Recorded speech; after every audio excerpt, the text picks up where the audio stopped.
Hey guys, welcome back my YouTube channel SS life time. जी हाँ दोस्तों, आज हम डिस्कस करने वाले हैं इंडियन इकोनॉमी के कुछ महत्वपूर्ण प्रश्नों को। अगर आप इस चैनल पर नए हैं तो चैनल को जरूर सब्सक्राइब करिएगा और वीडियो को लगे तो दोस्तों में भी शेयर करिएगा। देखते हैं आज का मोटिवेशन क्या है। मोटिवेशन दिया गया शिक्षणम आजीवनम प्रक्रिया अस्ति। शिक्षणम आजीवनम प्रक्रिया अस्ति अर्थात सीखना एक आजीवन प्रक्रिया है। Learning is a life long process. जी हाँ दोस्तों, आप इन परिस्थितियों से जब गुजरते हैं तो कहीं ना कहीं आपको एक सीख मिलती है। ये सीख आप भविष्य में अपने द्वारा किसी न किसी व्यक्ति को जब देते हैं तो इस समाज को कहीं ना कहीं लाभ मिलता है। तो इन परिस्थितियों से कुछ ना कुछ सीखते रहिए और अपने जीवन में पढ़ते रहिए।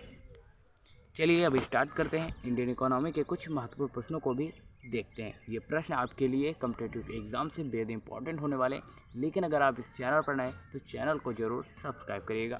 पहला प्रश्न दिया गया है, योजना आयोग द्वारा भारत को 2020 ईस्वी तक विकसित राष्ट्र बनाने के उद्देश्य से तैयार किया गया वह दृष्टिपत्र क्या है? तो वह दृष्टिपत्र है इंडिया विजन 2020। इंडिया विजन 2020 के अंतर्गत ये भारत को एक विकसित राष्ट्र बनाने की योजना है। तो इसे आप नोट कर लीजिएगा, बेहद इंपॉर्टेंट क्वेश्चन है। उसके बाद नेक्स्ट क्वेश्चन है, भारतीय अर्थव्यवस्था के उदारीकरण का अग्रदूत किसे कहा जाता है? तो भारतीय अर्थव्यवस्था के उदारीकरण का अग्रदूत डॉक्टर मनमोहन सिंह को माना जाता है या उन्हीं को जाना जाता है। नेक्स्ट क्वेश्चन है, भारत में पहली पंचवर्षीय योजना कब शुरू की गई? तो भारत में पहली पंचवर्षीय योजना 1 अप्रैल सन 1951 को लागू की गई या फिर तभी से स्टार्ट की गई। पहली बार पंचवर्षीय योजना 1951 में हुई 1 अप्रैल को। तो वहीं बात करते हैं, बुल एवं बियर शब्द किससे संबंधित है? तो बुल एवं बियर जो ये शब्द हैं ये शेयर मार्केट से संबंधित है। अगर आप हिंदुस्तान का अखबार या वो जो न्यूज़ आती है लास्ट के 2 पृष्ठों में आप उन्हें अच्छे से रीड करते हैं तो बुल एवं बियर के बारे में आप जानते होंगे। तो वही नेक्स्ट क्वेश्चन है, अंत्योदय कार्यक्रम का उद्देश्य क्या था? गरीबों में सबसे अधिक गरीबों की सहायता करना ही अंत्योदय कार्यक्रम था। ठीक है, अंत्योदय कार्यक्रम का मतलब होता है गरीबों की सहायता करना अनाज के रूप में। तो वहीं आपको बता दें, ग्रामीण क्षेत्रों में गरीबी के आकलन हेतु किस सूचकांक को आधार माना गया? तो देखिए, कृषि के क्षेत्र में जो श्रमिक के उपभोक्ता मूल्य को ही सूचकांक माना गया।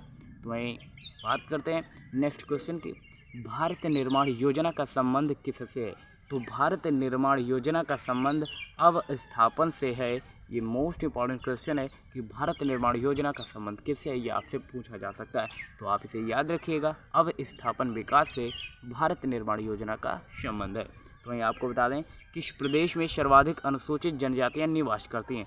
तो वो उसका राइट आंसर हो जाएगा मध्य प्रदेश। मध्य प्रदेश में सर्वाधिक अनुसूचित जनजातियाँ निवास करती हैं। और अगर आपसे पूछा जाए कि सबसे बड़ा ज़िला कहाँ का है, तो सबसे बड़ा जनपद या ज़िला मध्य प्रदेश का है और जिसका नाम है बस्तर। बस्तर जो है ये मध्य प्रदेश का सबसे बड़ा ज़िला है, इसे आप नोट कर सकते हैं। तो वह नेक्स्ट क्वेश्चन है, भारत सरकार के बजट के कुल घाटे में किस घाटे का सबसे अधिक योगदान है? तो प्राथमिक घाटे का सबसे बड़ा योगदान है भारत सरकार के बजट में। तो इसे भी आप नोट कर सकते हैं। तो वह नेक्स्ट क्वेश्चन है, प्रथम पंचवर्षीय योजना में किस क्षेत्र को सर्वाधिक प्राथमिकता दी गई थी? देखिए, प्रथम पंचवर्षीय योजना में कृषि को सबसे अधिक बढ़ावा दिया गया और इसे ही प्राथमिकता दी गई। तो आप इसे नोट कर सकते हैं। तो वही नेक्स्ट क्वेश्चन है, इस समय भारत का सबसे बड़ा राष्ट्रीयकृत उद्यम कौन सा है? तो सबसे बड़ा वर्तमान में राष्ट्रीयकृत उद्यम को देखा जाए तो भारतीय रेलवे को माना गया है। तो वही नेक्स्ट क्वेश्चन है, बजट घाटा का क्या अर्थ होता है? देखिए, बजट घाटे का अर्थ होता है कुल प्राप्तियों में एवं कुल खर्च में अंतर। इस अंतर से बजट घाटे को समझा जा सकता है। तो वहीं आपको बता दें, भारतीय रिजर्व बैंक की स्थापना कब हुई? 1 अप्रैल सन 1935 को आरबीआई की स्थापना हुई। ठीक है, आरबीआई की स्थापना कब हुई? 1 अप्रैल 1935 को। आरबीआई का फुल फॉर्म होता है रिजर्व बैंक ऑफ इंडिया, यानी कि भारतीय रिजर्व बैंक। तो मेरा नेक्स्ट क्वेश्चन है, भुगतान संतुलन के विपरीत होने की दशा में कौन सा कदम स्थिति सुधारने में सहायक होगा? तो अवमूल्यन का जो कदम होता है ये भुगतान संतुलन के विपरीत होने की दशा में स्थिति को सुधारने में सहायक संबंधित अनेक प्रकार से इसे लाभ प्रदान कर सकता है। तो वहीं आपको बता दें, भारत के ग्रामीण क्षेत्रों में पाई जाने वाली बेरोजगारी का मुख्य स्वरूप प्रच्छन्न बेरोजगारी को माना गया है। भारत में सबसे अधिक कृषि भूमि किस फसल के अंतर्गत है? तो भारत में चावल के अंतर्गत कृषि भूमि सबसे अधिक मानी जाती है। और देखिए चावल के क्षेत्र में विश्व उत्पादन में इसका सेकंड स्थान है और गेहूं में भी सेकंड है, ठीक है, इन्हें आप याद कर सकते हैं। भारत की राष्ट्रीय आय में सर्वाधिक योगदान किस क्षेत्र का है? तो भारत की राष्ट्रीय आय में सर्वाधिक योगदान विनिर्माण क्षेत्र का है।